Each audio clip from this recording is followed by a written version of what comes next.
Jai Hind friends, it's Tuesday, 18th of July 2023. Let's just start the Hindu editorial analysis which I compile for you, which is very beneficial for your civil services examinations. चलिए शुरू करते हैं आज का the Hindu editorial, जिसमें मैं compile करके आपके सामने लेकर के आता हूं। यहाँ पे डेली करंट अफेयर्स, जिसको मैं डीसीए बोलता हूं, editorial, PIB news, down to earth और फ्रंट लाइन, सारी चीजें आपको एक जगह पर यहाँ पे प्रोवाइड कर दी जाती हैं। दूसरी इंपॉर्टेंट चीजें जो आपको यहाँ पे बता दूं, हर बार की तरह यूपीएससी के प्रीवियस ईयर क्वेश्चन से मैं शुरुआत करता हूं। तो ये 2022 में यूपीएससी का प्रीवियस ईयर क्वेश्चंस आपके सामने ये रहा। क्या क्वेश्चंस यहाँ पे कह रहा है, पूछ रहा है which of the following lakes of West Africa has become dry. कौन सा सूख चुका है वेस्ट अफ्रीका का लेक, यहाँ पे पूछ रहा है, और डेसर्ट के रूप में बदल चुका है। तो पहला दिया है लेक विक्टोरिया, दूसरा दिया है फैगुविना, तीसरा ऑगुटा और तीसरा चौथा वोल्टा।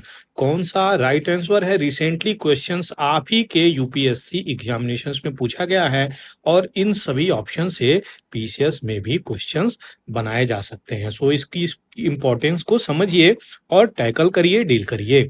इसका एक्सप्लेनेशन आपको बता दें, मैं नेक्स्ट डे दे देता हूं ताकि जो भी डिटेलिंग हो वो अच्छे से कवर भी हो जाए और आपका रिवीजन भी हो जाए, जो कि बहुत ही इंपॉर्टेंट होता है।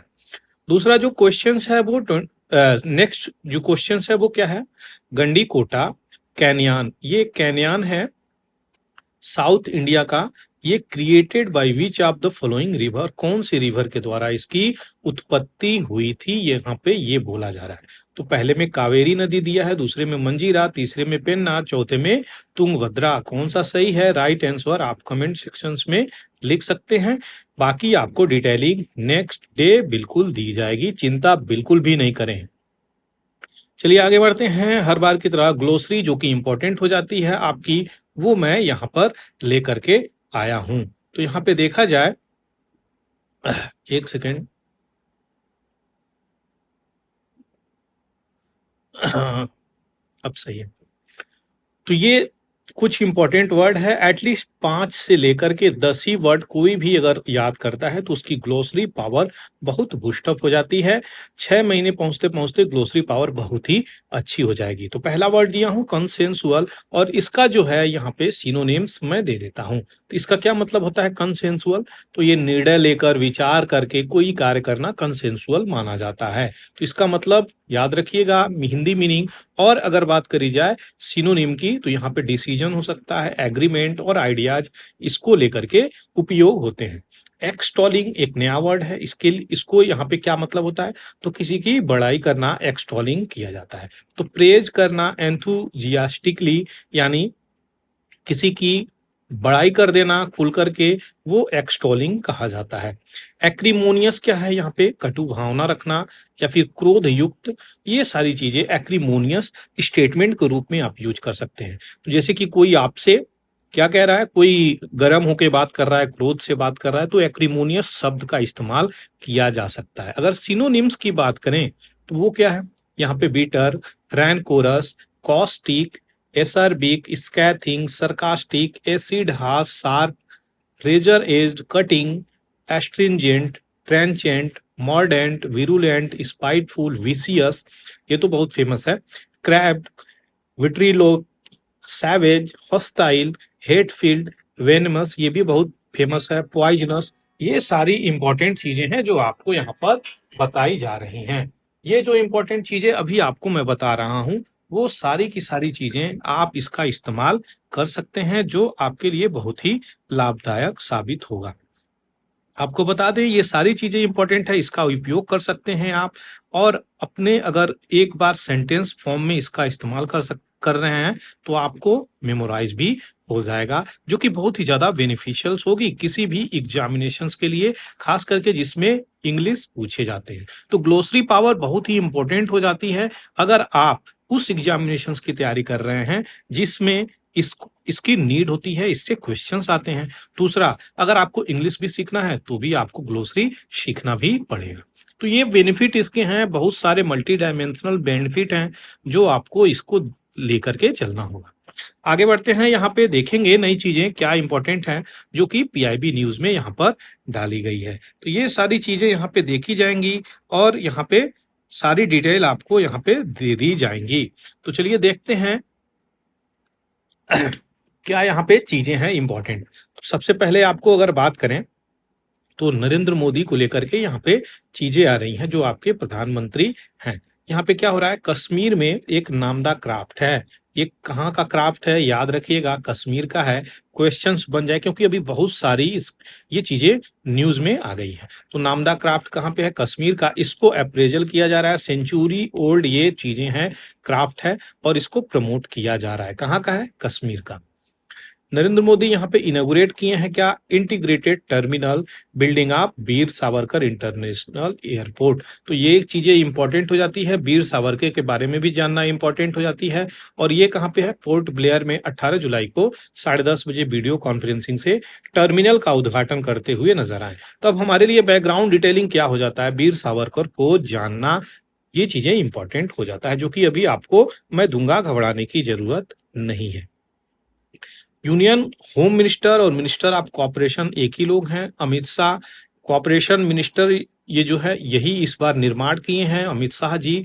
और ये क्या लॉन्च किए हैं, तो CRCS ये क्या है, तो एक प्रकार से सहारा रिफंड पोर्टल ये क्रिएट करेंगे। जितने भी लोगों का सहारा में पैसा फंसा है, बड़े बड़े लोगों का, ये क्या करेंगे, उसको ये प्रोवाइड, एक ऐसा प्लेटफॉर्म प्रोवाइड करेंगे जिससे ये चीजें डिसबर्समेंट हो जाए, यानी पैसे उन तक चीजें पहुंच जाए। तो ऐसी चीजें चलाई जा रही हैं। सुप्रीम कोर्ट यहाँ पे 29 मार्च 2023 को ही डायरेक्ट किया था कि 5,000 करोड़ रुपए के आसपास ट्रांसफर किया जाए उन लोगों को जो सहारा के सेबी रिफंड अकाउंट में यहाँ पे पैसा जमा किए हैं, तो यहाँ से पैसा निकाल करके उनको दिया जाए। तो central registrar of cooperative society CRCS यही चीजें हैं जो डिसबर्स करेगा, जो लोग यहाँ पे जेन्युइनली पैसा डिपॉजिट किए हैं। किस ग्रुप में, सहारा ग्रुप में। इंपॉर्टेंट है, अगर आप लोगों में से भी कोई सहारा में पैसा जमा किया है तो कमेंट सेक्शंस में लिख सकते हैं। दूसरा यहाँ पे क्या बोला जा रहा है बात, तो 13.5 करोड़ पीपल, जो कि बहुत ह्यूज नंबर है। ये सोच सकते हैं ऑलमोस्ट 14 करोड़, किसी कंट्री की पॉपुलेशंस भी लगभग छोटे छोटे कंट्री की पॉपुलेशंस भी इतनी नहीं होती है। इतने लोगों को मल्टी डायमेंशनल पॉवर्टी से निकाला जा चुका है। 15, 16 और 19, 21 की बात करें तो यहाँ पे नीति आयोग का रिपोर्ट आया है। क्या है उसका, क्या नाम है, क्वेश्चंस बन सकते हैं। तो इसका नाम है national multidimensional poverty index. बार बार ये पूछता है ये कौन निकालता है, तो आपका नीति आयोग निकालता है। तो ये प्रोग्रेस रिव्यू किया है, यहाँ पे रिपोर्ट रिलीज किया गया है सुमन बेरी जी के द्वारा, जो कि इसके चेयरमैन है, वाइस। तो चेयरमैन इनके कौन होते हैं, PM होते हैं। वाइस चेयरमैन कौन होते हैं, नीति आयोग के। यहाँ पे ये सुमन बेरी जी हैं, होते नहीं है, मतलब इनको अपॉइंट किया गया है। उत्तर प्रदेश की अगर हम बात करें इस रिपोर्ट में, उत्तर प्रदेश रजिस्टर्ड किया है। सबसे ज्यादा जो गरीबी का कमी हुई है ना, डिक्लाइन हुआ है, वो उत्तर प्रदेश में हुआ है, लगभग 3.5 करोड़ लोगों को। उसके बाद आता है बिहार, फिर आता है मध्य प्रदेश। ये नंबर की बातें बोली जा रही हैं, परसेंटेज की बात करें तो आंकड़े चेंज हो जाएंगे, वो भी आपको अभी दिखाऊंगा मैं।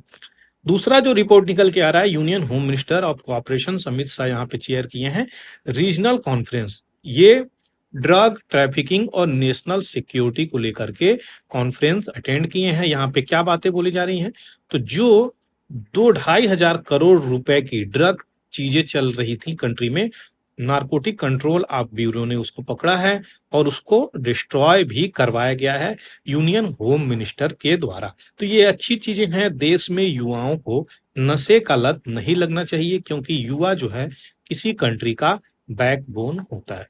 तो मेरे नजर से ये बहुत वेल एंड गुड अच्छी चीजें हैं। अब देख लेते हैं इस रिपोर्ट को, नीति आयोग के रिपोर्ट को जल्दी से। तो पॉवर्टी स्कोर की अगर हम बात करें तो चार्ट यहाँ पे यही 5 कंट्री को शो करता है कि highest share of populations multi dimensional poverty में क्या क्या है। तो बिहार की बात करें अगर, तो 51.8% यहाँ पे चीजें चली हैं, जो कि highest share of populations multi dimensional poverty यहाँ पे है। झारखंड यहाँ पे क्या बता रहा है, ये तो 5वां का है, और ये छठवां का है, ये चौथा का है। तो national family health survey report चौथा है और ये पांचवा है। याद रखिएगा, नेशनल फैमिली हेल्थ रिसेंटली निकला था, ये पांचवा है, ये भी क्वेश्चंस बनाया है। मेघालय की बात करें तो यहाँ पे 32.5 था, तो यहाँ पे 27.5 हुआ है। उत्तर प्रदेश की बात करें तो 25.9% हुआ है। मध्य प्रदेश की बात करें तो 20.6% और ये 36% 15-16 में चीजें थी। ये सारी डिटेलिंग आपको यहाँ पर दी गई है। आशा करते हैं चीजें क्लियर हो गई होंगी। चलिए अब दूसरा इंपॉर्टेंट न्यूज है, उसको हम कवर करेंगे। वो क्या है? तो गंबोशिया। गंबोशिया एक फिश है, देख सकते हैं ये ऐसी मछली है जो अभी इन्वेसिव स्पेसीज के रूप में जानी जाती है। इन्वेसिव स्पेसीज किसे कहते हैं, उसको सबसे पहले हमें समझना होगा। कौन सी स्पेसीज को इन्वेसिव बोलेंगे? फॉर एग्जाम्पल, अगर अमेरिका से या फिर लंदन से अपने देश में इंडिया में आ रही हैं और इंडिया फ्लोरा और फौना को वो कैप्चर करती हुई नजर आ रही हैं, हार्म पहुंचाती हुई नजर आ रही हैं, उनकी ग्रोथ को रेस्ट्रिक्ट कर रही हैं, डेवलपमेंट को रेस्ट्रिक्ट कर रही हैं, तो ये क्या हो रहा है? ये इन्वेसिव स्पेसीज के रूप में जानी जाती हैं। तो यही चीजें यहाँ पर बताई जा रही हैं। गैम्बूसिया, जिसका डिटेलिंग मैं अभी आपको दूंगा, एक प्रकार से फिश है। ये फिश क्या करती है? तो ये फिश को जिस जोन में ज्यादा मच्छर पैदा होते हैं, मॉस्किटो, उस जोन में इस फिश को लेक में, पॉन्ड में छोड़ दिया जाता है। आपको पता ही होगा, जब भी पॉन्ड होता है तो उसके ऊपर लार्वा होते हैं। लार्वा से क्या निकलते हैं?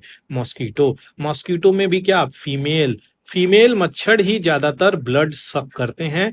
याद रखिएगा, मेल मच्छर ब्लड सक नहीं करते हैं। तो मेल जो है सीधे होते हैं, ये बेचारे बहुत सीधे होते हैं। मेल क्या करते हैं? ये अपने फ्लावर, फ्रूट, यहाँ से अपना भोजन लेते हैं, जबकि फीमेल को प्रोड्यूसिंग करनी होती है, अंडे देने होते हैं, बच्चे देने होते हैं, लार्वा पैदा करने होते हैं, तो इनको ब्लड की जरूरत होती है। इसलिए ये फीमेल ही हैं जो ब्लड सक करते हैं। तो ये चीजें याद रखिएगा, हम लोगों को मच्छर जो भी काटते हैं वो सारे लोग फीमेल हैं। अब थोड़ी सी बैकग्राउंड को देखा जाए तो गंबूशिया जो फिश है अभी आपको दिखाया, उसके बारे में देखा जाएगा। आंध्र प्रदेश गवर्नमेंट इस पे रिलीज की है अप्रोक्सीमेटली 10 मिलियन गंबूशिया फिश। तो ये अपने स्टेट वाटर बॉडीज जो भी वहाँ के लेक ओक हैं वहां पे कि मॉस्किटो को कंट्रोल किया जाए और मॉस्किटो बॉर्न डिजीजेस जो भी हैं उसको भी कंट्रोल किया जाए। तो ये कंट्रोल करने के लिए यहाँ पे चीजें चलाई गई हैं ताकि डेंगू, और क्या, डेंगू के बाद क्या होता है? मलेरिया, ये सब चीजें न फैल सके। फाइलेरियाज भी इन्हीं के काटने से होता है लगभग लगभग चीजें। ये सारी चीजें इंपॉर्टेंट हैं जो आपको यहाँ पे बताई जा रही हैं। दूसरी क्या है चीजें? तो सबसे इंपॉर्टेंट चीजें वो हो जाती हैं कि मॉस्किटो जो फिश है, इसको मॉस्किटो फिश के नाम से भी जाना जाता है। Biological agent for controlling mosquito larva. तो लार्वा को कंट्रोल करते हुए भी ये नजर आ रहे हैं। ये सारी डिटेलिंग आपको अभी दे दी गई है। गंबोसिया की बात करें, जिसका नाम एफिनिस है, तो ये नेटिव है water of south eastern United state. अब देखिए, इसीलिए इसको इन्वेसिव बोला जा रहा है। अभी आपको इन्वेसिव स्पेसीज में समझाया, आशा करते हैं चीजें क्लियर हो गई होंगी। तो ये क्या करते हैं? ये जो फिश हैं, ये जो बड़े होते हैं तो ये 300 से 300 मॉस्किटो लार्वा लार्वा जो है ये खा जाते हैं प्रतिदिन। जिसके कारण क्या होता है? जो लेक है जहां पे मॉस्किटो पनप रहे हैं, वहां पे क्या होता है? वहां पर इनकी पॉपुलेशंस कम हो जाती है। वहां पे इनकी पॉपुलेशन कम हो जाती है तो क्या होगा? जो मच्छर पैदा होते हैं वो नहीं हो पाते हैं। और ये एक अच्छाई है इस फिश की। लेकिन अभी यहीं तक चीजें नहीं सीमित है, इसके बाद भी बहुत सारी चीजें सीमित हो जाती है। अब देखेंगे सारी डिटेलिंग को अच्छे से कि क्या चीजें हैं जो इशू कर रही हैं यहाँ पे। तो अगर बात करी जाए यहाँ पे इस मछली की, जो अभी आपको दिखाया, तो जनरली जो है एक बायोलॉजिकल कंट्रोल मेथड मॉस्किटो को लेकर के ये चीजें चलाई जाती हैं। लेकिन परंतु यहाँ पे बहुत सारे इश्यू भी हैं। और वो इश्यू क्या है? तो ये इंटीग्रेटेड अप्रोच हम लोग इन्वॉल्व कर सकते हैं। बहुत सारे मेथड हैं, जरूरी नहीं यही, केमिकल स्प्रेइंग भी है। मोस्ट इंपोर्टेंटली जो सोर्स रिडक्शंस करने वाली चीजें हैं उस पे हम फोकस कर सकते हैं। तो केमिकल स्प्रे से भी इनके लार्वा कम हो जाते हैं, ये भी याद रखिएगा। तो हम लोग गंबोशिया पे ही, फिश पे ही यहाँ पे अटेंशन क्यों लगाए हुए हैं, ये एडिटर क्वेश्चंस कर रहे हैं। दूसरी चीजें, मॉस्किटो की ब्रीडिंग सोर्स अगर बात करी जाए तो ड्रेनेज है, ये जो चीजें हैं, इस प्रकार से चीजें जहाँ पे गंदे हैं, जहाँ पे पानी इकट्ठा हो जा रही हैं, साफ सुथरे भी पानी से पैदा होते हैं।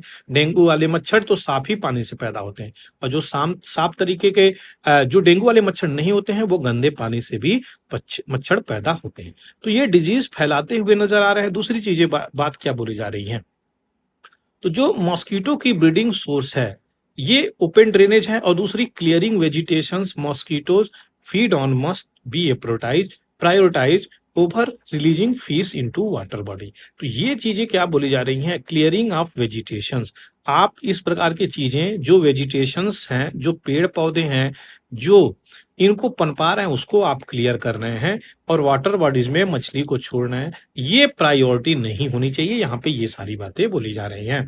क्या कंसर्न है यहाँ पे, तो फिश की अगर बात करें यहाँ पे, तो ब्रीडिंग कैपेसिटी इसकी बहुत हाई है। अगर देखा जाए तो 900 से 1200 अपने बच्चों को ये जन्म देती हैं अपने ही लाइफ स्पैन में। तो ये देखिए, इन्वेसिव स्पेसीज तो हो ही जाएगी, दूसरे को पॉपुलेशन प्रेशर होगा।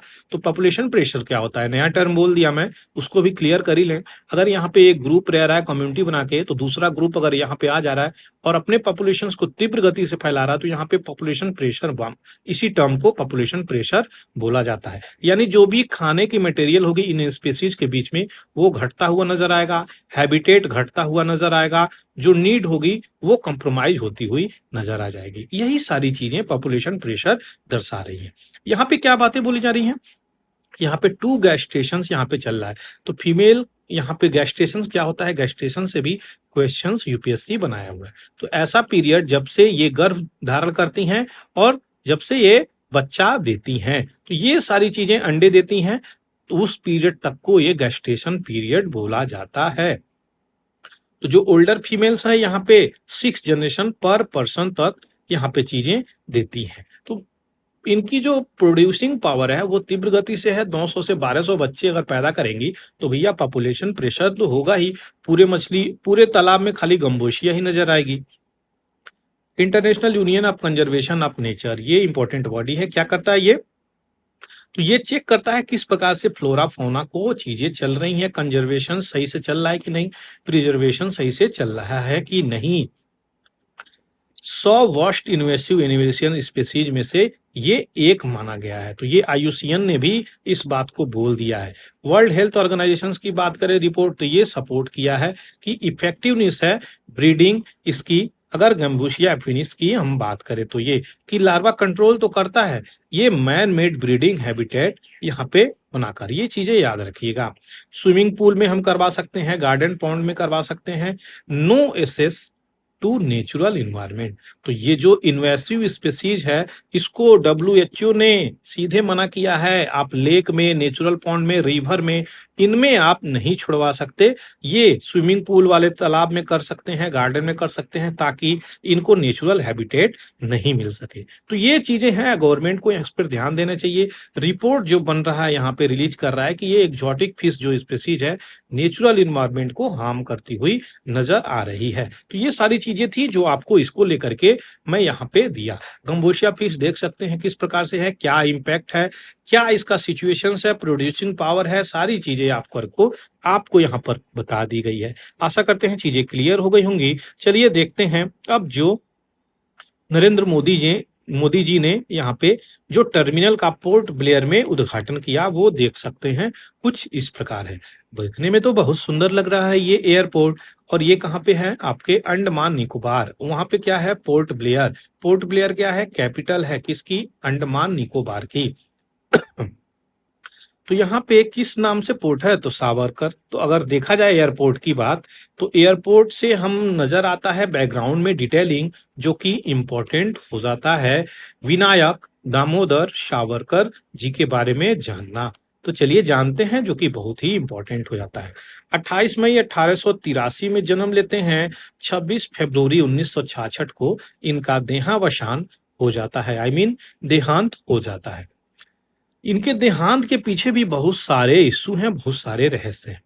ये भी चीजें हम लोग जानेंगे डिटेलिंग में, और ये सारी चीजें जो जो चीजें हिस्ट्री को लेकर के चीजें हुई हैं वो भी जानेंगे। अच्छे पॉलिटिशियन थे, एक्टिविस्ट थे और राइटर थे ये।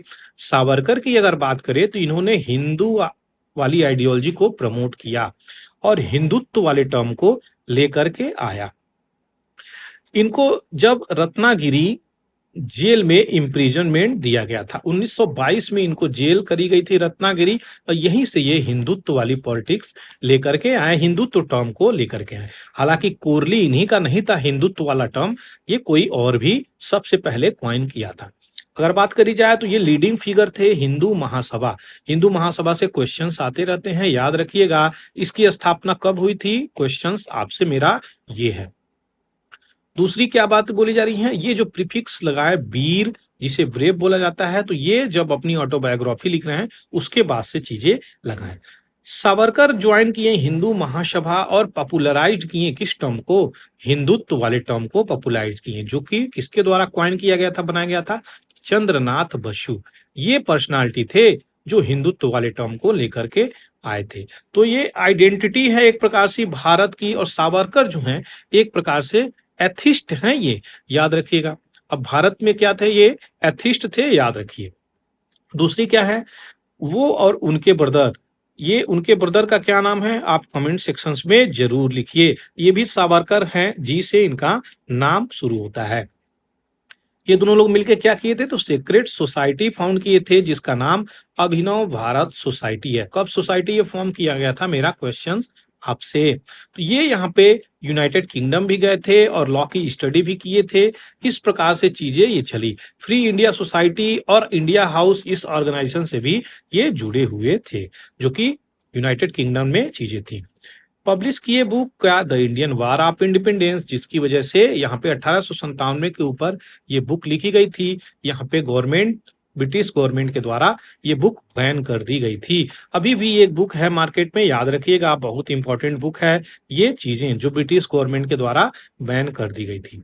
सावरकर की यहाँ पे बात करें दूसरी, तो क्या बातें बोली जा रही हैं, इनको लाइफ टर्म इम्प्रिजनमेंट दिया गया था यहाँ पे 50 ईयर्स के लिए, जो कि इनको सेलुलर जेल अंडमान और निकोबार, जो कि अभी एयरपोर्ट खुला हुआ है इन्हीं के नाम पे, तो यहाँ पे सेलुलर जेल अंडमान और निकोबार में इनको ट्रांसफर कर दिया गया। इसी को काला पानी की सजा बोला जाता है। कई लोग ये सोचते थे कि काला पानी काला होता है, वहां पे आपको छोड़ दिया जाता है, लेकिन ये धारणा कहानियां गलत हैं। काला पानी की सजा एक आइलैंड टापू जो अंडमान और निकोबार है वहां पर ले जाकर के आपको छोड़ दिया जाता है, और यही सेलुलर जेल है जहां पे ये बंद थे। तो आइलैंड है ये, और रिलीज किया जाता है इनको 1924 में ब्रिटिश ऑफिशियल्स के द्वारा। कई बार ये मर्सी पिटीशंस ब्रिटिश के सामने रखते हैं, तब जाकर के इनको छोड़ा जाता है। तो सावरकर जो है ब्रिटिश के सामने मर्सी पिटीशंस किए, तब जाकर के 24 में छोड़ा गया। 39 की अगर बात करें तो ये एक अलायंस किए किसके साथ, मुस्लिम लीग के साथ। तो मुस्लिम लीग के साथ अलायंस किए थे। यहाँ पे दोनों जो हैं अगर बात करी जाए, ये दोनों कौन कौन, तो decimated by the Indian national Congress. यहाँ पे क्या किए, तो जो टू नेशन की थ्योरी है, बहुत फेमस थ्योरी है यहाँ पे। ये दो नेशन की थ्योरी क्या है, एक इंडिया दूसरा पाकिस्तान, दोनों कंट्री का निर्माण होगा ब्रिटिश के समय में, ये बातें बोली जा रही हैं। तो यहाँ पे इसी सब चीज को यहाँ पे क्या किया गया, अपोज किया गया है। यहाँ पे किस चीज को, तो क्विट इंडिया मूवमेंट को। यहाँ पे जो भारत छोड़ो अभियान है गांधी जी के द्वारा चलाया गया है, इसको डायरेक्टली अपोज किया गया है। ये चीजें याद रखिएगा। और बाइकआउट किए हैं इसको ऑफिशियली कौन, Savarkar ji, quit India movement को, और अपोज किए हैं, और लीग ऑफ नेशन के साथ यहाँ पे अलायंस भी किए हैं, जो कि मुस्लिम लीग है। अच्छा, मुस्लिम लीग की स्थापना कब हुई थी, कमेंट सेक्शंस में जरूर लिखिएगा। 1948 की अगर बात करें तो इनको चार्ज किया जाता है को कॉन्स्पिरेटर, यानी ऐसी जो कॉन्स्पिरेसी के चार्ज में इनको, कि महात्मा गांधी जी को मारने में इनका हाथ है। हालांकि अगर बात करें तो ये छूट जाते हैं, कोई भी कोर्ट यहाँ पे एविडेंस नहीं ले पाता है 1948 में बात करी जाए तो। सावरकर की जब मृत्यु होने वाली थी तो यहाँ पे उससे पहले बात करी जाए तो ये दवाई वगैरह, भोजन वगैरह और जल वगैरह सब त्याग दिए थे, और इसको एक नाम दिए थे आत्म अर्पण। आत्म अर्पण मतलब फास्ट until डेथ। तो ये चीजें हैं, ये अपने मरने वाले समय में सब चीजें त्याग दिए थे। अपने मरने से पहले ये अपने ही परिवार को यहाँ पे क्या बोले थे रिटेन आर्टिकल में कि आत्महत्या नहीं है, ये आत्म अर्पण है। और ये क्या बोले थे मरते समय कि हमारा जो है हिंदी ऋतु रिवाज से जो 13 दिन 30 दिन फॉलो किया, 13 और 10 दिन फॉलो किया जाता है, उस रिचुअल से हमारा अंत्येष्टि अंतिम संस्कार नहीं होगा। तब जाकर के इनको क्या किया गया, इलेक्ट्रिक क्रीमेटोरियम बॉम्बे में था, वहां पर इनका अंतिम संस्कार हुआ, यानी बिजली से इनका अंतिम संस्कार हुआ। ये सारी डिटेलिंग बीडी सावरकर के बारे में थी। आशा करते हैं बहुत सारी चीजें आपको जानने के लिए भी मिली होंगी। चलिए शुरू करते हैं। यहाँ पे न्यूज और फैक्ट्स कुछ इंपॉर्टेंट है। तो लेवल यमुना का रिवर और बढ़ता हुआ जा रहा है, 206 मार्क के ऊपर चला गया है। दिल्ली हाई कोर्ट यहाँ पे अपॉइंट की है कमिश्नर, टास्क देखने के लिए कि किस प्रकार से डेयरी कॉलोनी में जानवरों को रखा जा रहा है, साफ सफाई है कि नहीं, वहां पे सही प्रकार से दूध देने वाले पशुओं को रखा जा रहा है कि नहीं, उनका स्वास्थ्य चेक किया जा रहा है कि नहीं, ये सारी चीजें देखी जा रही है। तमिलनाडु के मिनिस्टर यहाँ पे पोर्टफोलियो जिनको दिया गया वी सेंथिल बालाजी, ये एजुकेशन मिनिस्टर थे, इनको अरेस्ट कर लिया गया है ईडी के द्वारा। अभी रिसेंटली इनका पूजल चेन्नई वाले जेल में इनको शिफ्ट कर दिया गया है। तो अभी रिसेंटली बाईपास सर्जरी भी हुआ था, हार्ट का कोरोनरी सर्जरी, अब इनको ईडी ने अरेस्ट कर लिया है।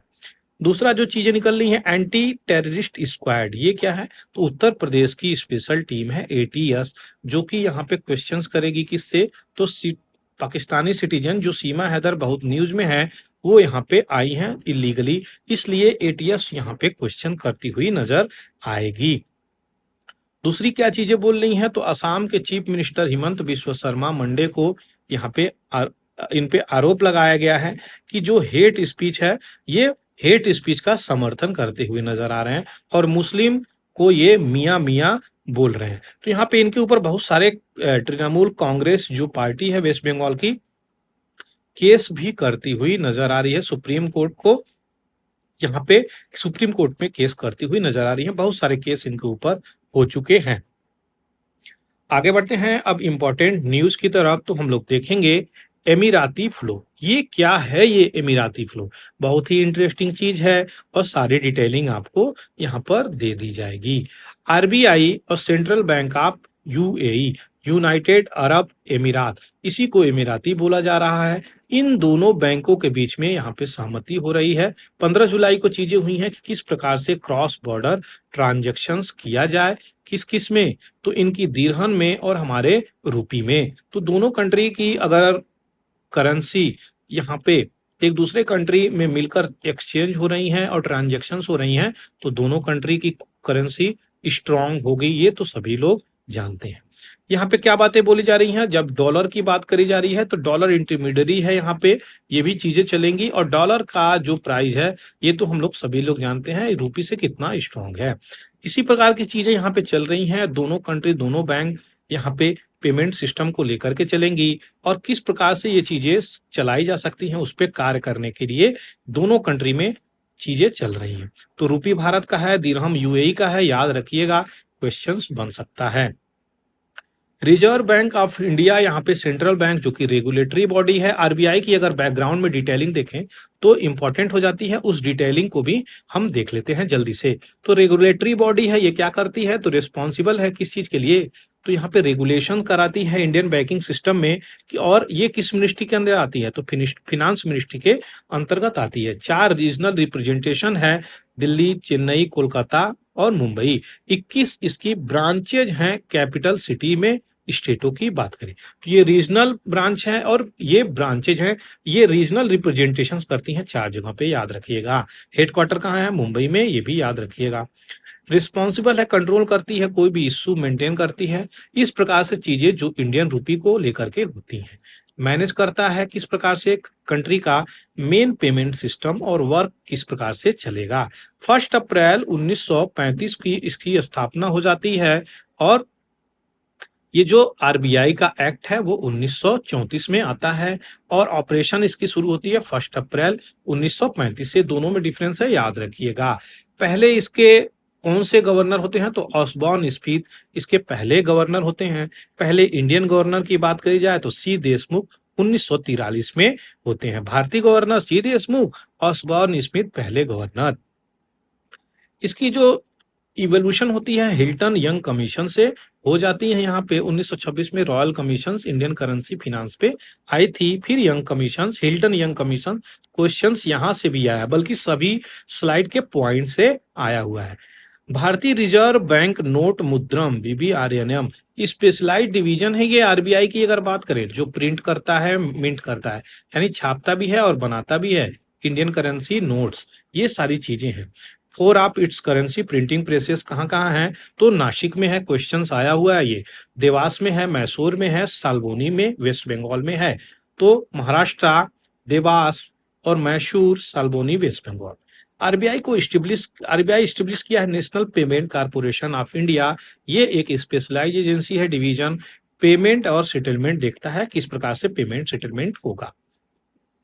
डिपॉजिट इंश्योरेंस और क्रेडिट गारंटी कारपोरेशन स्टेब्लिश किया जाता है आरबीआई के द्वारा, ये भी इंपॉर्टेंट है, याद रखिएगा।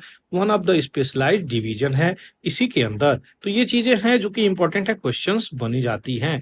पार्टीशन जब भारत का हो रहा था 1947 में, उस वक्त ये सेंट्रल बैंक ऑफ पाकिस्तान भी कार्य किया है, याद रखिएगा। इंपॉर्टेंट क्वेश्चन है, बहुत कम जगह ऐसी इंफॉर्मेशन मिलती है।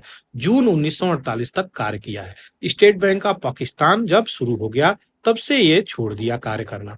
आरबीआई की अगर बात करें तो नेशनलाइज किया गया है 1949 में 1 जनवरी को। ओवरऑल डायरेक्शन की बात करें आरबीआई की, तो यहाँ पे 21 member central board of director यहाँ पे होते हैं। ये थी सारी डिटेलिंग, जो भी चीजें आपको बताया, आशा करते हैं आरबीआई की चीजें क्लियर हो गई होंगी। अब थोड़ा यूएई को अगर देखें तो यहाँ पे हम देखेंगे यूएई कहाँ पे है। तो ये आपका इंपॉर्टेंट हो जाता है पर्सियन गल्फ, ये आपका हो जाता है इंपॉर्टेंट स्ट्रेट ऑफ हार्मोज। यहाँ से क्वेश्चंस आता है, स्ट्रेट ऑफ हार्मोज किसको किसको कनेक्ट करता है, स्टेट किसको कहते हैं, ये देख सकते हैं। ये नैरो लैंड यहाँ तक पहुंचा हुआ है, और ये सकरी जो चीजें होती हैं इसको स्ट्रेट बोला जाता है ओशियंस में। यहाँ पे क्या है, पर्सियन गल्फ और गल्फ ऑफ ओमान को स्टेट ऑफ हार्मोज कनेक्ट करता है। यूएई की अगर बात करें तो यहाँ पे सऊदी अरब और ओमान से अपने बॉर्डर टच कराती हुई नजर आती है, जो कि इंपॉर्टेंट है, याद रखिएगा। अब यहाँ पे भारत के कंसर्न में देखा जाए तो ये रहा अपना यूएई और ये रहा अपना भारत। यहाँ पे दोनों को इंडिया रुपी और रूबल, यहाँ पे दोनों रूबल नहीं दिरहम। तो रूबल कहाँ की करेंसी है? रूबल कहाँ की करेंसी है? जल्दी से लिखिएगा क्वेश्चंस में। तो दिरहम यहाँ पे चीजें चल रही हैं, इन दोनों की बातें बोली जा रही हैं। इंडिया और यूएई लोकल करेंसी सेटलमेंट की बातें बोली जा रही हैं, और इसको करेंसी अकॉर्ड के रूप में बायलेटरल लेकर के चला जाएगा। आरबीआई जो है भारत की, ये इंटर डिपार्टमेंटल ग्रुप सजेस्ट करेगी कि किस प्रकार से हम अपनी मुद्राओं को इंटरनेशनल अंतरराष्ट्रीय स्तर पर इसको फेमस कर सकें, इसका यूजेज को बढ़ा सके। ये सारी चीजें है, चीज चलाने की प्रयास करी जा रही है। इस आइडिया की बात करी जाए तो तारीफ काबिल है, ये सारी चीजें हो तो भारत की और तरक्की होगी। इंडिया यूएई की ट्रेड की बात करें तो यूएई ही हमसे सरप्लस है, इसलिए ट्रेड की भी यहाँ पे इंपॉर्टेंस हो जाती है, किस प्रकार से ट्रेड भी हम डील कर रहे हैं। पॉसिबिलिटी क्या है, किस प्रकार से ये चीजें हो सकती हैं। तो यहाँ पे इन्वेस्टमेंट करने की जरूरत है, और जो भी चीजें हों सही प्रकार से हम अगर चलेंगे तब जाकर के बैलेंस वे में हम चीजें कर पाएंगे। सारी पॉसिबिलिटी यूएई की यहाँ पे अगर देखी जाए तो यहाँ पे क्या हो रहा है कि करेंसी जो है वो इंडिया के बिजनेस को यहाँ पे इम्पैक्ट करती हुई नजर आ रही है। रशिया जो है सप्लायर है, रशिया हम लोग को ऑयल सप्लाई कर रहा है, हम लोग उससे भी अपना बात कर रहे हैं कि इंडियन रुपी में यहाँ पे ट्रेड करें। लेकिन इंडियन करेंसी जो है फ्लक्चुएटिंग है, क्यों? कारण थोड़ा हम समझा देते हैं एक बैकग्राउंड में जाकर के, एक स्लाइड लेना पड़ेगा। अब देखिए यहाँ पे कॉज क्या है। तो सबसे पहले बात करी जाए तो डीमोनेटाइजेशन कर दे रहे हैं, जीएसटी ला दे रहे हैं, हर बार की तरह यहाँ पे नोटबंदी कर दे रहे हैं, तो ये सब चीजें इंपैक्ट होगी। नेक्स्ट क्या है, जो मार्केट है, मार्केट में कैश की अवेलेबिलिटी नहीं है। इंटरनेशनल स्तर पे बात करी जाए तो एक्सचेंज सिस्टम में अगर देखा जाए, जहां पे पैसे एक्सचेंज होते हैं, तो अपने जो मुद्रा की बात करी जाए, रुपी की बात करी जाए, उसकी वैल्यू भी यहाँ पे कांस्टेंट नहीं चल रही है। ये सारी चीजें हैं जो निकल के आ रही हैं। दूसरी चीजें वाइडली जो है एक्सेप्टेबल नहीं है, वाइडली एक्सेप्टेबल नहीं है ये मनी। यहाँ पे, तो यहाँ पे ट्रेड जब तक हम कंट्री से जोड़ जोड़ कर नहीं कराएंगे तो एक्सेप्ट कैसे होगा? वही चीजें इंडिया अभी कर रहा है, रसिया से भी बात कर रहा है, यूएई से भी बात कर रहा है, और भी रीजनल कंट्री से बातें कर रहा है कि हम इंडिया और आपके कंट्री में डील करेंगे ताकि हमारी जो करेंसी है वो और स्ट्रांग हो। यही चीजें यहाँ पे बताई जा रही हैं, लेकिन मार्केट में इसकी अवेलेबिलिटी होनी चाहिए कैश की, और डीमोनेटाइजेशन बार बार होगा तो कोई कैसे एक्सेप्ट करेगा? आप यहाँ पे पैसे इंटरनेशनली इसको यूज करवाइए और बाद में डिमोनेटाइजेशन कर दीजिए। 2000 का नोट यहाँ पे कैसे होगा? 500 का नोट कैसे होगा? तो यहाँ पे एक्सेप्टेबल नहीं होगी। यही सारी चीजें यहाँ पर बताई जा रही हैं जो आपको यहाँ पे मैं दिखा रहा हूँ।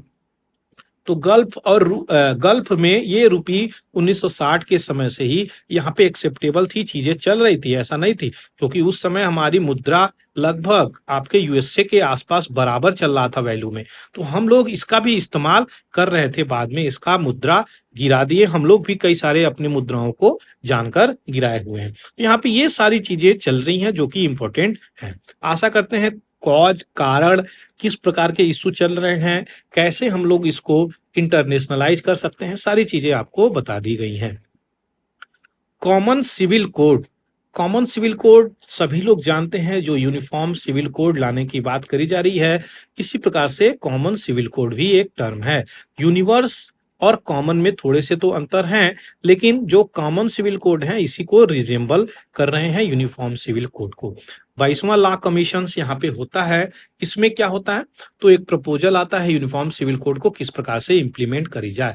ये लॉ जो है इंस्टीट्यूट किया जाता है, बनाया जाता है, ब्रिटिश कॉलोनियल गवर्नमेंट के द्वारा बनाया गया चीजें हैं, सारी चीजें जो आज भी हम लोग घसीट रहे हैं। तो हम क्या अपने रिक्वायरमेंट के अनुसार लॉ फ्रेम नहीं कर सकते? अपने नीड के अनुसार हम लॉ फ्रेम नहीं कर सकते? हिंदू मुस्लिम करना क्या यहाँ जरूरी है? यही सारी चीजें बोली जा रही हैं। तो ये बहुत पुरानी गलती थी कि पैट्रियार्कल फ्रेम हुई है ब्रिटिश के समय में। पैट्रियार्कल क्या होता है?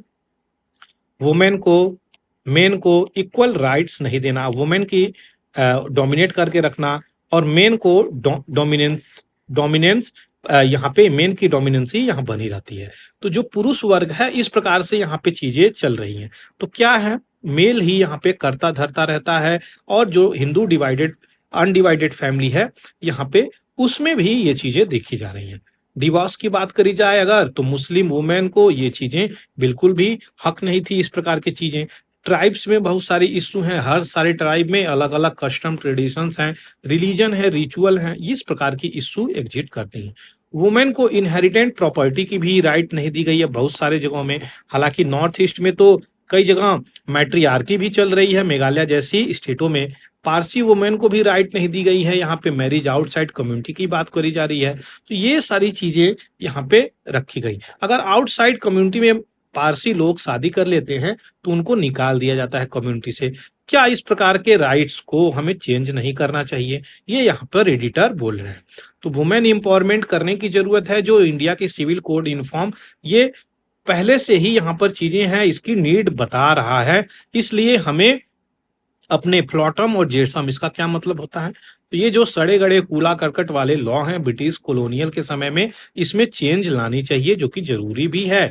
नेक्स्ट जो क्वेश्चंस आता है डाइवर्सिटी की, भारत में फ्लोरा फौना से लेकर के ह्यूमन के culture, religion, right, religion, tradition, परंपरा, हर चीज में, language, ritual, habitat, eating habit, food habit, tradition, dressing style, हर चीज में यहाँ पर चेंजेज हैं। अगर बात करी जाए हर 100 कोस पे, 50 कोस पे ये चीजें बदल जाती हैं। यही भारत की सुंदरता है, यही भारत की डाइवर्सिटी है, विभिन्नताएं हैं। तो यूनिटी इन डाइवर्सिटी एक इंटीग्रल पार्ट है हमारे भारत का। यहाँ पे यही सारी चीजें हैं जो हम लोग अनअवेयर हैं, अभी भी एक्सटॉल कर रहे हैं डाइवर्सिटी बेस्ड ऑन रिलीजन। तो हमको रिलीजन के आधार पे अपनी डाइवर्सिटी नहीं बनाई गई है। संविधान हमको भी ये चीजें बनाने के लिए रोका हुआ था। अब रिलीजन को हम लोग डाइवर्स क्यों देख रहे हैं? तो हमारी कल्चरल एस्पेक्ट होनी चाहिए, यहाँ पे रिलीजन को लेकर के नहीं होनी चाहिए।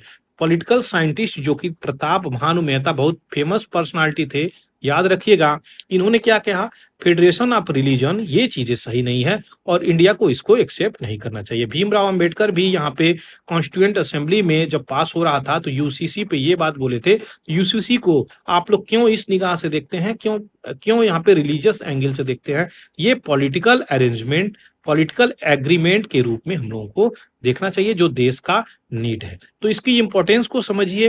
दूसरी चीजें क्या बोली जा रही हैं यहाँ पे, तो जो रिलीजियस ग्रुप हैं सेल्फ अपॉइंटमेंट हेड अपने स्वयं को अपॉइंटमेंट कर देते हैं, एक कॉमन सिविल कोड के तहत सारी चीजें यहाँ पर सही तरीके से चलने लगेंगी। तो कॉमन सिविल कोड अगर बनेगा तो इन सब चीजों को इम्पैक्ट करेंगी कि नहीं, ये तो समय बताएगा यहाँ पे। तो लोगों के faith, public worship, Indian courts यहाँ पे यही सारी चीजें कर रहा है कि इसको कॉन्स्टिट्यूशनल प्रिंसिपल के आधार पर लेकर के आइए। क्या बातें चेंज की बातें बोली जा रही हैं इंडिया में, तो जो रिस्ट्रिक्शंस थी टेम्पल पे एंट्री में, अवारना जिसको बोला जाता है, कहाँ पर, तो ये साउथ इंडिया में भी कल्चर था, टेम्पल में एंट्री नहीं दी जाती थी जो शेड्यूल्ड क्लास के लोग थे, लोअर तबके के लोग थे। तो यहाँ पे अभी रिसेंटली बात करी जाए, सबरीमाला टेम्पल पे भी सुप्रीम कोर्ट अलाउ किया है, वुमेन को भी एंट्री दिया है। तो इक्वल राइट की तरफ हम लोग बढ़ रहे हैं, डेमोक्रेटिक इक्वल राइट की तरफ बढ़ रहे हैं, ये अच्छी बातें है।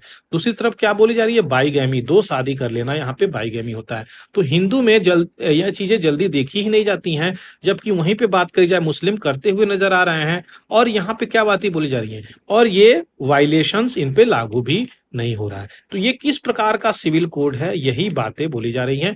हमें रिलीजियस ग्राउंड पे नहीं कार्य करने की जरूरत है, सिविल के इश्यू में हस्तक्षेप करने की जरूरत है, कम से कम इसमें यूनिफॉर्मिटी होनी चाहिए। क्या रिलेवेंसी है यहाँ पे, तो बराबर का हक यहाँ पे मिलना चाहिए। डिफरेंट रिलीजन की अगर बात करी जाए तो इक्वल ट्रीटमेंट होनी चाहिए यहाँ पे। ये सारी चीजें नहीं बात करी जा रही है कि रिलीजन को लेकर के यहाँ पे हम बात कर रहे हैं, बल्कि बात करी जा रही है राइट्स ऑफ वुमेन की, इंडिविजुअल की बात करी जा रही है, केवल वुमेन की नहीं। तो यहाँ पे राइट्स लोगों की बात करी जा रही है, ये रिलीजियस ग्रुपिंग की अंदर जो राइट्स हैं उनकी बात करी जा रही है, खास करके वुमेन की, और जो भी निचले तबके के लोगों की बातें बोली जा रही हैं। तो डेमोक्रेटिक कंट्री में इक्वल राइट्स मिलना क्या गलत है, इक्वल राइट्स होना मेल फीमेल को क्या गलत है, हर तबके के लोगों को हर रिलीजन के लोगों को, उनके अंदर जो वुमेन है, उनकी सोसाइटी में जो पीपल है, उनको इक्वल राइट देना क्या गलत है, यहाँ पे ये सारी चीजें बताई जा रही हैं। लिबर्टी, इक्वालिटी, ऑल स्फीयर में ये चीजें बताई गई हैं कि जो गवर्नेंस होगा इसको सही तरीके से किया जाएगा। ये भारत में सबको बराबर का हक होना चाहिए, स्वतंत्रता का हक होना चाहिए, आजादी होने का हक होना चाहिए, किसी भी प्रकार से लिंग में यहाँ पे डिस्क्रिमिनेशन नहीं होना चाहिए, मतभेद नहीं होना चाहिए, यानी मेल और फीमेल में अंतर नहीं करने की जरूरत है। तो अपनी डेमोक्रेसी बहुत ब्यूटीफुल बनाया था कौन, यहाँ पे बाबा साहब भीमराव रामजी अंबेडकर जी ने। तो यहाँ पे उसी को लाने की बातें बोली जा रही हैं, और ये अगर आता है तो जो LGBTQ है इसको भी बहुत सारी राइट्स मिलती हुई नजर आएंगी। अगर ये चीजें पहले हो गई होती यूसीसी तो LGBTQ को भी यूनिफॉर्मली ट्रीट किया गया होता। यहाँ पे ये सारी चीजें बोली जा रही हैं जो IPC 2018 में यहाँ पे विजुअल हियरिंग में ये चीजें बोलता है। और दूसरी चीजें सेम सेक्स मैरिज को लेकर भी आवाजें उठ रही हैं। तो सेक्शन 377 में ये LGBTQ को तो राइट्स मिला एक थर्ड जेंडर के रूप में, लेकिन सेम सेक्स मैरिज पे भी क्वेश्चंस अब उठते हुए नजर आ रहे हैं। तो यूनिफॉर्मिटी जेंडर की या ये चीजें लेकर के आना कि सारे जेंडर में मेल फीमेल थर्ड जेंडर कोई भी हो, सब में यूनिफॉर्मिटी हो, क्या ये गलत है, LGBT को अपना राइट मिले, क्या ये गलत है। तो यहाँ पे यही सारी चीजें बोली जा रही हैं। प्राइम मिनिस्टर 1947 की अगर बात करें, जो कि जवाहरलाल नेहरू थे आजादी के समय में, इन्होंने भी मैसेज किया कि हम क्रिएट करेंगे सोशल इकोनॉमिक पॉलिटिकल इंस्टीट्यूशंस जो जस्टिस को डिलीवर करेगा, यानी इक्वालिटी की बात कर रहे हैं, किसकी, every sphere of man and women. यहाँ पे ये सारी चीजें थी जो आपको डिटेलिंग देनी थी। अब आगे बढ़ते हैं नेक्स्ट एडिटोरियल की तरफ, जो कि बहुत ही इंपॉर्टेंट हो जाता है, बिल फेंसेस RTI। तो ये जो बिल लाया गया है ना, वो RTI को डाइल्यूट करता हुआ नजर आ रहा है। RTI की बैकग्राउंड जाकर के डिटेल देखेंगे, क्योंकि क्वेश्चंस वहां से बना दिए जाते हैं। अभी जो है यूनियन कैबिनेट अप्रूव किया है क्या bill, digital personal data protection bill. तो ये बिल बहुत पहले से ही पेंडिंग में थी, अब ये पुनः आगे आने वाला है। इसी मानसून सेशन में शुरुआत होगी 20 जुलाई 11 अगस्त तक चीजें चलेंगी। जो प्रपोज किया गया है डिजिटल डाटा प्रोटेक्शन बिल, इसमें 2 प्रोविजन डाले गए हैं। तो ये क्या वीक कर देंगे? तो इंडिया के सिटीजन्स राइट टू इंफॉर्मेशन को यहाँ पे वीक करते हुए नजर आएंगे, जो कि आपको पता होना चाहिए। तो इंडिया का राइट टू इंफॉर्मेशन सिटीजन्स अगर बात करी जाए तो ये वीक करते हुए नजर आएंगे। तो अगर हम कोई भी आरटीआई डाटा अगर डालते हैं तो यहाँ पे क्या होगा, हमें इंफॉर्मेशन डिनाई कर दिया जा सकता है। सिंपल सी बात है, लोगों का जो अधिकार है, फंडामेंटल राइट्स है, वो इंफॉर्मेशन ही नहीं ले पाएगा। और हमको हमको इंफॉर्मेशन लेने का तो पूरा संविधान में अधिकार दिया गया है। इसी चीज को लेकर के यहाँ पे बातें बोली जा रही है। अब यहाँ पे बहुत सारी स्ट्रगल हुआ था, तो मजदूर किसान शक्ति संगठन राजस्थान का लड़ने के बाद 2004 में इस चीज को लेकर के आया था और ये इम्प्लीमेंट करवाया था। कौन सा? आरटीआई को। याद रखिएगा, क्वेश्चंस राजस्थान पीसीएस में पूछा गया है। अभी रिसेंटली वैकेंसी भी आई है राजस्थान की, तो क्वेश्चंस पुनः आ सकता है। मजदूर किसान शक्ति संगठन ये नींव रखा था आरटीआई की, याद रखिएगा। आरटीआई के बारे में अगर डिटेल में हम देखें तो यहाँ पे क्या पाते हैं, ये act of parliament of India यहाँ पे देखा जा रहा है। और जो भी रूल्स और प्रोसीजर इसको लेकर के बनते हैं कि सिटीजन्स को किस प्रकार से इंफॉर्मेशन दिया जाएगा, इसी के अंतर्गत आते हैं। किसको रिप्लेस किया है आरटीआई? तो पहले भी था, ऐसा नहीं था कि नहीं था। तो फ्रीडम ऑफ इंफॉर्मेशन एक्ट 2002 को रिप्लेस किया है, याद रखिएगा। इस प्रोविजन के अंतर्गत आरटीआई एक्ट आता है और इंडिया के सिटीजन्स यहाँ पे रिक्वेस्ट कर सकते हैं कोई भी पब्लिक ऑफिशियल अथॉरिटी इंस्टीट्यूट से यहाँ पे कि किस प्रकार से चीजें चल रही हैं, हमको इन्फॉर्मेशन दो। आपको 30 दिन के अंदर ये इन्फॉर्मेशन देने के हकदार होते हैं। ग्रेव सिचुएशंस में आपको 48 आवर में इंफॉर्मेशन देने की जरूरत है। क्या ऑब्जेक्टिव है? तो ये इंपावर करेगा सिटीजन्स को ताकि उनको इन्फॉर्मेशन रहे। प्रमोट करेगा ट्रांसपेरेंसी और अकाउंटेबिलिटी, जिम्मेदारी और ट्रांसपेरेंट तरीके से कार्य हो रही है कि नहीं, उसमें कोई घपलाबाजी तो नहीं हो रहा है। ये करप्शंस को भी कवर कर रहा है। तो इनहेंस कर रहा है पीपल की पार्टिसिपेशन डायरेक्टली डेमोक्रेटिक प्रोसेस में। तो ये चीजें हैं जो कि इंपॉर्टेंट है। अगर हम लोग कोई सरकार से क्वेश्चंस कर रहे हैं तो हम लोग पार्टिसिपेट कर रहे हैं कि नहीं डेमोक्रेटिक इंस्टीट्यूशंस में, ये चीजें इंपॉर्टेंट है। और सिटीजन्स का यहाँ पे रिस्पॉन्सिबिलिटी भी होता है। कोई भी मैटर यहाँ पे हो रहा है तो लिबर्टी, इंफॉर्मेशन, इन प्रकार की चीजों को 48 घंटे में आपको यहाँ पे देगा। अगर लाइफ और लिबर्टी की बातें यहाँ पे निकल के आ जा रही हैं तो 48 घंटे। आरटीआई बिल की अगर बात करी जाए तो ये पार्लियामेंट ऑफ इंडिया के द्वारा 15 जून 2005 को यहाँ पे बिल पास किया गया था। 22 जून 2005 को एसेंट मिली थी, मंजूरी मिली थी, और जो फोर्स में आया था, इफेक्ट में आया था 12 अक्टूबर 2005। तीनों से क्वेश्चंस किया गया है। कब पास किया गया था ये आरटीआई बिल पार्लियामेंट में, कब इसको प्रेसिडेंट एसेंट दिए थे, कब ये एक्ट हुआ था, इनफोर्स हुआ था, ये चीजें याद रखिएगा जो कि इंपॉर्टेंट है। तीनों से क्वेश्चंस आए हुए हैं, इसीलिए मैंने दे दिया है। दूसरा, आरटीआई जो है आउटकम है, अभी आपको बताया मजदूर किसान संगठन का जो कि चला था।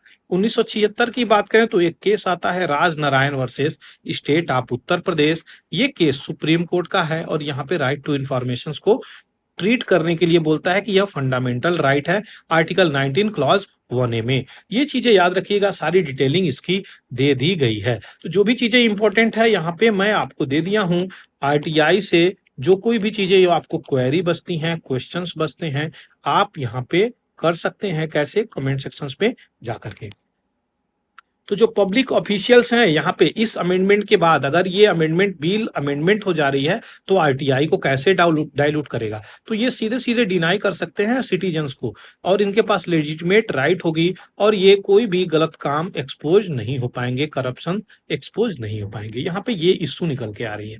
लॉ रिकॉग्नाइज क्या कर रहा है? डिफॉल्ट मोड में यहाँ पे अपने आप क्या कर रहा है? तो right to access almost all the information with regard to government हम लोग नहीं ले सकते।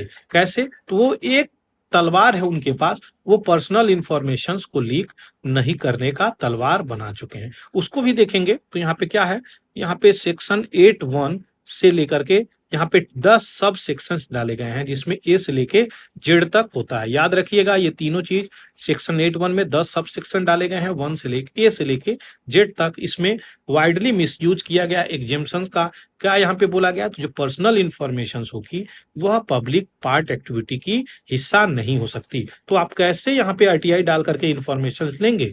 यहाँ पे कैसे पता करेंगे कि किस लीडर के पास क्या चल रहा है, कौन सा एक्शंस पब्लिक अथॉरिटी के खिलाफ जा रहा है, क्या चल रहा है? कोई इंफॉर्मेशन आप नहीं ले पाएंगे, जर्नलिस्ट भी नहीं ले पाएंगे, लीडर के खिलाफ जाकर के कोई भी चीजें हम लोग नहीं कर पाएंगे, क्योंकि हमारा तो हक है ना इंफॉर्मेशन लेना। यही यहाँ पे काट दिया गया है, हाथ काट दिया गया। तो यहाँ पे प्रिवेसी ऑफ द इंडिविजुअल को रख करके ये चीजें चलाई जा रही हैं। दूसरी चीजें क्या बोली जा रही हैं? जो ये चीजें चल रही हैं सीधे डिनाई कर दी जा रही हैं। अगर बात करी जाए पार्लियामेंट में जो भी डिबेट हो रहा है, स्टेट में जो भी डिबेट हो रहा है, ये दोनों डिबेट का हम लोगों के पास इंफॉर्मेशन मिलने का अधिकार था आरटीआई में, लेकिन अब जो है डिनाई कर दी जाएगी। यहाँ पे ऐसी बातें बोली जा रही हैं। बहुत सारे चीजें हैं जो रिफ्यूज कर दिए जाएंगे, पर्सनल इंफॉर्मेशंस के आधार बना के हम लोगों को नहीं मिलेंगे अब। तो यहाँ पे इलीगल एक्ट, गवर्नमेंट की चीजें, ऑफिशियल जो भी ऑफिसर भी होते हैं, बहुत सारे इलीगल कार्य करते हैं, वो हमें नहीं मिल पाएंगे। तो यहाँ पे कुछ उदाहरण को अगर देखा जाए तो डिपार्टमेंट ऑफ पर्सनल और ट्रेनिंग यहाँ पे रिफ्यूज क्या कर दिया है? तो जो total number of annual performance appraisal report है, ये क्या है? तो जो भी डीएम, डिस्ट्रिक्ट मजिस्ट्रेट, आईपीएस ये लोग होते हैं, उनका एक अप्रेजल कमेटी है, किस प्रकार से चीजें चल रही हैं ईयर दर ईयर। तो 1 साल, 2 साल, 3-4 साल, ये अभी भी क्लेम करती हुई एग्जेम्पशंस में ये चीजें हैं, छूट में है। तो सेक्शन 8(1) इस पे लागू ही नहीं हुआ है, यहाँ पे इन ऑफिसर्स पे ये चीजें नहीं लागू हुआ है। हम लोग इंफॉर्मेशन इनके बारे में ले ही नहीं पा रहे हैं। तो भैया करप्शन तो ये करेंगे, तो हम ये नहीं करते कि सारे के सारे ऑफिसर्स करप्टिव हैं, उनमें ईमानदार भी हैं और भी बहुत क्वालिटी वाले ईमानदार हैं। तो ऐसी चीजें भी हैं हमारे भारत में, लेकिन ये भी है बहुत क्वालिटी वाले करप्टिव ऑफिसर भी हैं। यहाँ पे ये भी चीज है। तो हम कैसे इंफॉर्मेशन ले पाएंगे? बेनिफिशियरी की बात करें जाए तो प्राइम मिनिस्टर फंड, इनमें भी बहुत सारे बोगस सर्टिफिकेट बनाए जा रहे हैं, एजुकेशन सर्टिफिकेट बनाए जा रहे हैं, घोस्ट एम्प्लॉय बनाए जा रहे हैं, और ग्रॉस आर्बिट्रेरी अपने मनमानी करप्शंस चल रहे हैं, सिलेक्शन चल रहे हैं जॉब में, हर प्रकार की नॉन कॉन्फॉर्मेंस, रूल्स और रेगुलेशंस को फॉलो नहीं किया जा रहा है। एसेट की बात करी जाए तो ये भी डिक्लेयर इनकम सही से नहीं हो रही है वोटिंग के समय में। वेरिफिकेशंस की बात करी जाए, एफिडेविट इलेक्शंस के समय में रिप्रेजेंटेटिव की, ये भी चीजें सही से नहीं हो रही है। यहाँ पे क्या बातें बोली जा रही हैं सारी, तो इनमें हम कैसे आखिर करप्शन करेंगे किसी भी फील्ड में अगर ये लोग, तो क्वेश्चंस कौन उठाएगा? यही सारी चीजें निकल के आ रही है।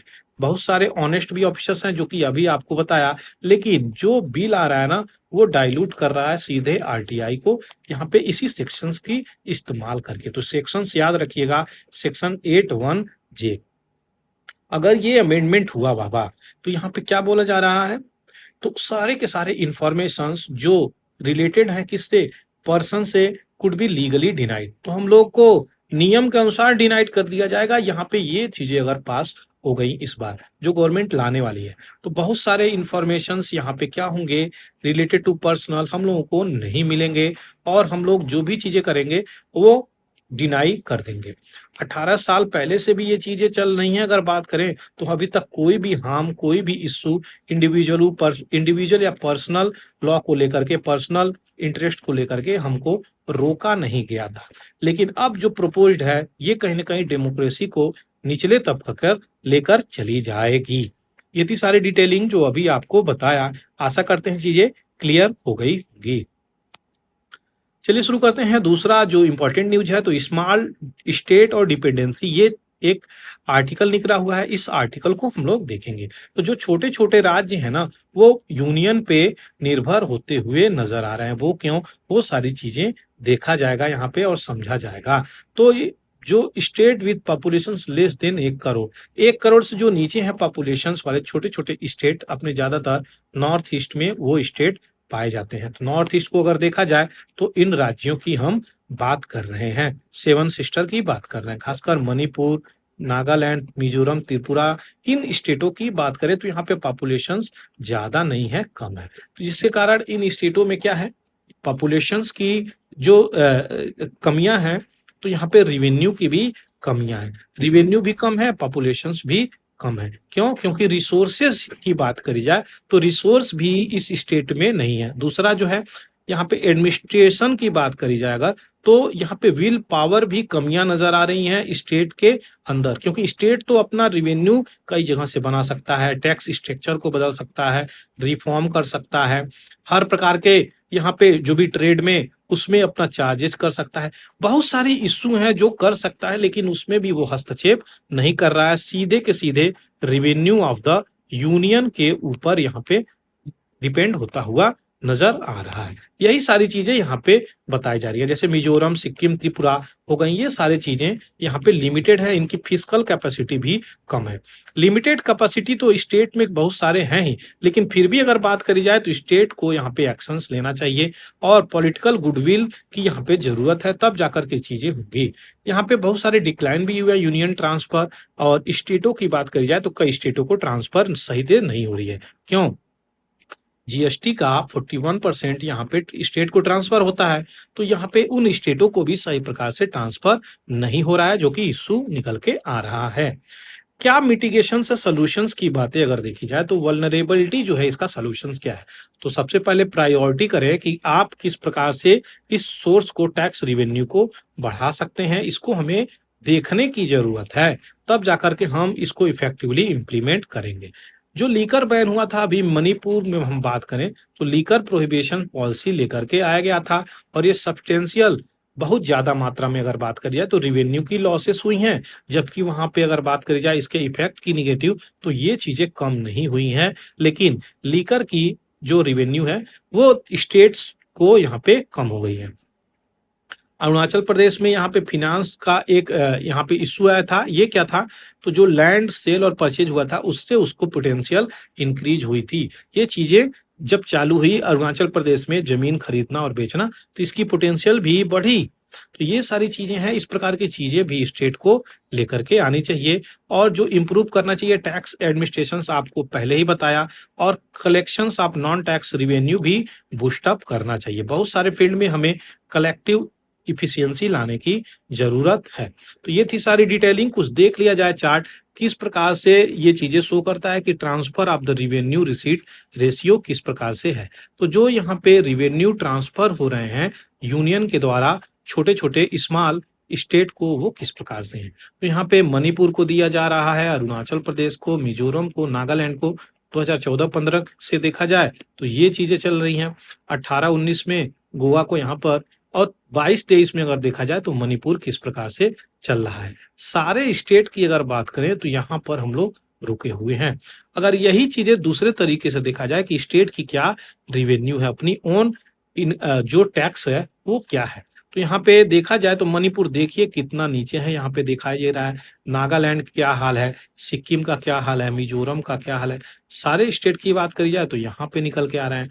अरुणाचल प्रदेश का यहाँ पे क्या हाल है। यहीं पे अगर गोवा का देखें हम, तो गोवा का 2014-15 में भी ऊपर था, 23 में भी ऊपर है। तो ये चीजें हैं, गोवा में अपना अलग वहां पे रूल लगता है, इस हिसाब से चीजें वो टैक्स को कलेक्ट अच्छे से कर सकता है। तो जो टैक्स का एडमिनिस्ट्रेशन है उसमें रिफॉर्म ला करके अपने छोटे छोटे स्टेट को हम उनके रिवेन्यू को बूस्ट कर सकते हैं। ऐसा जरूरत नहीं है कि यूनियन के ऊपर हर बार डिपेंड करें। इससे क्या होगा, इससे इम्पैक्ट पड़ेगा आपके यूनियन के ऊपर, और यूनियन का बर्डन फिनेंशियली बढ़ता हुआ जाएगा, और जो डेवलपमेंट है भारत का वो गिर जाएगा, जिसके कारण साथ जो मिलकर बात करी जा रही है, कलेक्टिव कॉम्पिटिटिवनेस की बात करी जा रही है, वो चीजें इम्पैक्ट होंगी। ये सारी डिटेलिंग थी जो आपको मैं अभी बताया। अब देखते हैं कुछ न्यूज और फैक्ट्स जो कि इंपॉर्टेंट हैं। तो 105 आर्टिफैक्ट यूएस के द्वारा भारत को रिटर्न किए गए हैं, 22 सेंट्रल इंडिया जो कि मध्य प्रदेश से हैं। मैथमेटिशियन और साइंटिस्ट मंगला नार्लिकर, इनका देहांत हो गया है। याद रखिएगा, बहुत समय से कैंसर से ये पीड़ित थी, लंबे समय से, और इनका देहांत हो गया है। ये किसकी पत्नी है? तो बहुत जाने माने जयंत नार्लिकर एक एस्ट्रोफिजिस्ट हैं, ये इनकी पत्नी है। 80 साल की उम्र में इनका देहांत हो गया है। भगवान इनकी आत्मा को शांति दें। दूसरा क्या चीजें हैं, सिंगापुर पार्लियामेंट, सिंगापुर के पार्लियामेंट के स्पीकर याद रखिएगा, और एक वुमेन एमपी, इन दोनों को रिजाइन करना पड़ा इनएप्रोप्रिएट अफेयर में, मतलब कि ये करप्शंस में संलिप्त पाए। वहां के प्राइम मिनिस्टर का क्या नाम है? ली हुसैन लुओंग। याद रखिएगा, ये चीजें इंपॉर्टेंट है। और स्पीकर का क्या नाम है जो अभी रिजाइन किए हैं, ये भी इंपॉर्टेंट हो जाता है। तेन चुआंग स्पीकर है। यूएस के क्लाइमेट एनवॉय, एनवॉय क्या होते हैं, ये राजदूत होते हैं, एम्बेसडर होते हैं, इसका सिनोनिम्स है। तो जॉन कैरी यहाँ पे पहुंचे हुए हैं चाइनीज में, और इनके काउंटर पार्ट क्या है, जीन जेनजुआ हैं। इनसे बात करते हुए नजर आ रहे हैं। डिप्लोमेसी, किस प्रकार से प्लानिट गर्म हो रही है, कार्बन इमिशन हो रहा है, इस पे वार्तालाप चल रहा है। तो अगर देखा जाए सिंगापुर का, अगर हम बात करें हैं, अभी सिंगापुर में करप्शन हुआ है, तो यहाँ पे देखा जाए सिंगापुर का लोकेशंस क्या है, तो ये देख सकते हैं जोहोर स्ट्रेट जो कि इंपॉर्टेंट है। ये कुछ स्ट्रेट हैं। सरांगून हार्बर, ये भी इंपॉर्टेंट है, याद रखिएगा, क्वेश्चंस यहाँ से आ सकते हैं। सिंगापुर स्ट्रेट, इंडोनेशिया, तो इंडोनेशिया और मलेशिया इनके बीच में एक छोटा सा टापू है, और ये यहाँ पे सिंगापुर के नाम से जाना जाता है। ये सारी चीजें आपको पता होना चाहिए। अगर इसकी लोकेशंस देखा जाए कहाँ पे पड़ता है, तो ये लोकेशंस आपको यहाँ पे पड़ेगा। देखिए, ये रहा सिंगापुर, ये हो गया आपका सुमात्रा, ये हो गया इंडोनेशिया, और ये हो गया मलेशिया, ये आपका सिंगापुर हो गया। तो इसकी लोकेशंस आपको पता होना चाहिए, इंपॉर्टेंट है, जो कि आपको पता होना चाहिए। Leader of Solomon island, Solomon island कहा है सबसे पहले, तो ये क्वेश्चंस बन सकता है।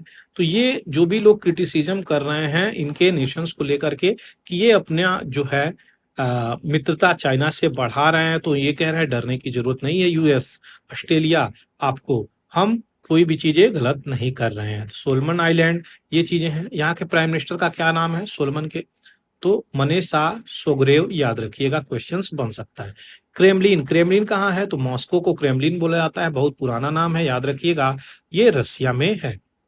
तो यहाँ पे क्या हुआ है, तो यहाँ पे अलाउ किया गया यूक्रेन ग्रेन जो एक्सपोर्ट, तो अलाउ कर दिया गया था रसिया ब्लैक सी के थ्रू यहाँ पे जाने के लिए। अब रसिया इसको बाधित करता हुआ नजर आ रहा है, क्योंकि जो वार छिड़ रही है हर प्रकार से छिड़ रही है, तो अगर अनाज नहीं जाएगी तो वहां पे भुखमरी भी हालात बन सकते हैं। दूसरा जो है गौतमी और भनोट, ये दो पर्सनालिटी हैं जो कि जूनियर वर्ल्ड चैंपियनशिप चंगवान कोरिया में हो रहा है। यहाँ पे राइफल के खिलाड़ी हैं, गोल्ड जीतते हुए नजर आए हैं। जूनियर चैंपियनशिप चल रहा है, याद रखिएगा। इंडोमेट्रोसिस, ये क्या है, बैक्टीरियल बॉर्न डिजीजेज है, जो कि कहाँ पे इंपैक्ट करती है, तो रिप्रोडक्टिव डिजीजेज हैं, ये चीजें याद रखिएगा। 10 वुमेन वर्ल्ड वाइड इससे इंपैक्ट होती हुई नजर आ रही हैं। और ये कहाँ पे इंपैक्ट करता है, तो पेल्विक ऑर्गन, ओवरीज, इन सब में इंपैक्ट करता हुआ नजर आ रहा है। तो बैक्टीरिया बॉर्न डिजीजेज हैं, जो भी चीजें हैं ये बैक्टीरिया बॉर्न डिजीज हैं, क्या क्या यहाँ पे कारण होता है, तो ये कॉज करता है इनफर्टिलिटी, क्रॉनिक पेन और पेल्विक पेन, ब्लॉटिंग, नोजिया, फैटिक, थकावट, इस प्रकार की चीजें आपको, डिप्रेशन, तनाव, एंजाइटी, इन प्रकार की चीजें करता है। तो अब जल्दी से देखेंगे हम ऑस्ट्रेलिया और सोलोमन आइलैंड को। तो ये आपका सोलोमन आइलैंड है, याद रखिएगा, और ये आपका कोरल सी जो कि आपका बैरियर रीफ बोला जाता है। साउथ पैसिफिक ओशियन है ये, नॉर्थ पैसिफिक ओशियन, ये सारी चीजें सोलोमन आइलैंड की लोकेशंस याद रखिएगा। नॉर्थ पैसिफिक ओशियन में ये चीजें होती हैं। ये कौन सी कंट्री है, कमेंट सेक्शंस में जरूर लिखिएगा। बहुत ही इंपॉर्टेंट न्यूज है ये। अब ये स्पेनिश खिलाड़ी हैं, ये याद रखिएगा, इनका नाम कार्लोस अल्कराज है। ये क्या किए हैं, इतिहास को ही बदल दिए हैं। कैसे, तो कार्लोस जो हैं यहाँ पे डिफीट किए हैं किसको, नोवाक जोकोविच को। तो ये देखिएगा, इनके हराने 1-6, 7-6, 6-1, 3-6, 6 पार, 5 बार ये गेम होता है, क्योंकि ये वर्ल्ड चैंपियन वाली गेम है। बाकी टेनिस 3 सेट की गेम होती है। तो ये चीजें हैं। फर्स्ट विंबलडन टाइटल यहाँ पे जीतते हुए अपने कैरियर का ये नजर आए हैं, जो कि इनको बहुत सारे लोग बधाई देते हुए भी नजर आए। तो राफेल नडाल भी कांग्रेचुलेशंस भी किए हैं, और बोले भी हैं कि आपसे मिलके अच्छा लगेगा। यहाँ पे ये चीजें देखिए। दूसरी तरफ सचिन तेंदुलकर भी बड़ाई किए हैं, निकी कैरगिग और रॉड लेवर भी। ये जो पर्सनालिटी है यहाँ पे अल्कराज, ये अभी हर तरफ छाए हुए हैं। क्यों ना छाए, क्योंकि विंबलडन ट्रॉफी यहाँ पे जीतने हैं, और किसको हरा के, तो नोवाक जोकोविच को हरा करके। अच्छा, नोवाक जोकोविच किस कंट्री के खिलाड़ी हैं, ये तो स्पेन के खिलाड़ी हैं, याद रखिएगा, क्वेश्चंस बन सकता है। ये थी सारी डिटेलिंग जो अभी आपको दिया। आशा करते हैं चीजें क्लियर हो गई होंगी। कोई भी क्वेश्चंस, कोई भी डाउट, कोई भी क्वेरी तीनों सारी चीजें आपकी यहाँ पे क्लियर कर दी जाएंगी। आपको कमेंट सेक्शंस में लिखना है, आपको कोई भी इंफॉर्मेशन देना भी चाहते हैं वो भी आप लिख सकते हैं। Thank you for watching the Hindu editorial analysis. जय हिंद, जय भारत।